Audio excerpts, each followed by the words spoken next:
Hi, Jordan Bartholomew, owner of Badabing Barbershop and Shave Parlor. You swear to God you're Italian. No. Jordan Bartholomew on paper.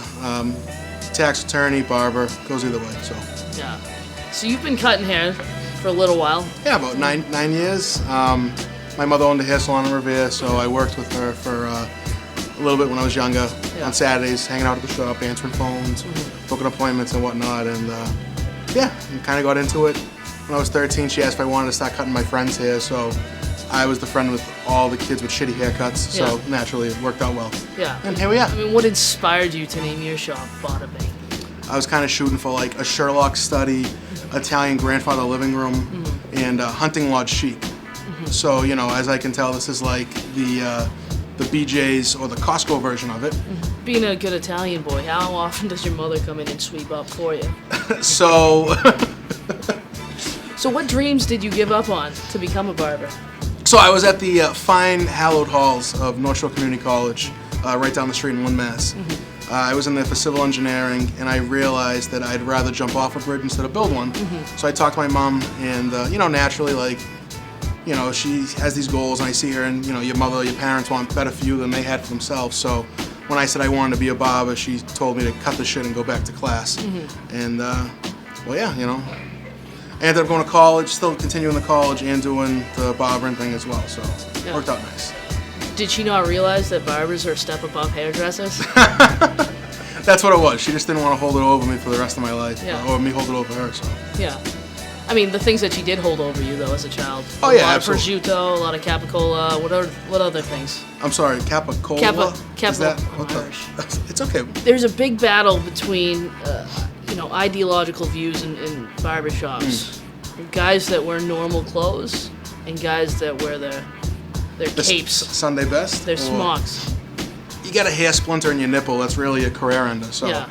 Because cutting shirtless was a risk that you were willing to take. Don't cook shirtless, don't cut hair shirtless. Yeah. You know, sometimes you just gotta do what you gotta do. Hair splinters, that's like a real thing that everybody's really upset about. It's a concern. It's certainly a concern, yeah. Absolutely. Like I said, and I'll always say this, like my biggest concern was hair in the mouth because I don't want hair in my mouth. But everybody else is like really saying, no, the hair splinter is the big issue. Oh, it's the worst. You know, you get them stuck in your fingers, the hair's straight. You know, you just can't, sometimes you just can't win. Yeah. Those bastards are relentless. So you prefer straight hair? I mean, I'm hetero-flexible when it comes to hair, so a little this, a little that. You do it all. Do it all. There's not one style of hair that you really just gravitate towards. You can't be a one-dimensional barber, you know. We just saw a guy walk by with the mohawk over here, one over here. One dog's looking left, one dog's looking right. You don't really know what's going on, so. Yeah. I mean, I know that kids have like greasy hands and stuff like that. Do you ever find it's hard to just like cut hair when you have pasta sauce all over you? Well, where I'm from, it's gravy, so we don't do sauce. I understand you're Irish. We already covered that base, but we'll let that one slide. Yeah. So you're a gravy guy? Oh yeah, absolutely. Am I a gravy guy? We've had full-blown fights in the barbershop over this. It comes up often. You know, it's usually very few things that make my blood boil, and it's gravy, not sauce. So let's get that. In your head, is there a difference between, is it the process in which they're made, or is it just actually a name?